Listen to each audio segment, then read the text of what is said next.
Hello views எல்லோரும் எப்படி இருக்கீங்க? இன்றைக்கி நம்ம எங்கே வந்திருக்கோம்னு பார்த்தீங்கன்னா நம்ம தம்பியோட லாஃப்ட்டுக்கு தாங்க வந்திருக்கோம்.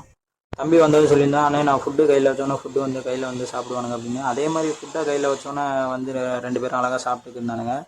தம்பி என்கிட்ட வந்து சொன்னால், அண்ணே எனக்கு ஹோம்ஒர்க் புறா கர்ண வளர்க்கணுன்னு ரொம்ப ஆசையாக இருக்குது அப்படின்னு சொல்லிட்டு நம்ம வீடியோவில் பார்த்துட்டு மெசேஜ் பண்ணியிருந்தாப்புல வாட்ஸ்அப்பில்.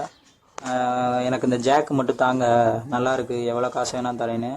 நம்ம சொல்லியிருந்தோம் பெருசு கொடுக்குறதில்ல, எக்ளைன் பண்ணி செக் வேணால் எடுக்கட்டும், செக் வேணால் ஃப்ரீயாக கொடுத்துடலாம் அப்படின்னு சொல்லியிருந்தேன். ஃப்ரீயாக கொடுக்குறோன்னு சொல்லுவோம், தம்பி கொஞ்சம் சந்தோஷமாக தான் இருந்தான். நம்ம ஃப்ரீயாக கொடுக்குறோமா இல்லைன்னு சொல்லிட்டு அடுத்த வீடியோவில் வந்து போஸ்ட் பண்ணலாம். தம்பியோட வீடு வந்து சொந்த வீடு தாங்க, அதனால் வந்து கேஜி மட்டும் கொஞ்சம் சேஞ்ச் பண்ண வேண்டியது இருக்குது. அங்கங்கே வலையெல்லாம் பிஞ்சிருக்கு, ஏன்னா புறா வந்து பூனை வந்து ஏற்கனவே சாப்பிட்டு போயிருக்காங்க. அதனால் தம்பி கொஞ்சம் பயத்தில் தான் இருக்கான். ஆனால் எனக்கு கேஜி தானே கொஞ்சம் ஒழுங்காக இல்லை அப்படின்னு சொல்லி கேஜி வந்து ரெடி பண்ணி கொடுத்துடலாம். அடுத்த வீடியோவில் வந்து கேஜி ரெடி பண்ணுற வீடியோ வந்து போஸ்ட் பண்ணலாம். நம்ம சேனலை ஃபாலோ பண்ணி லைக் மட்டும் பண்ணுங்கள் ஃப்ரெண்ட்ஸ்.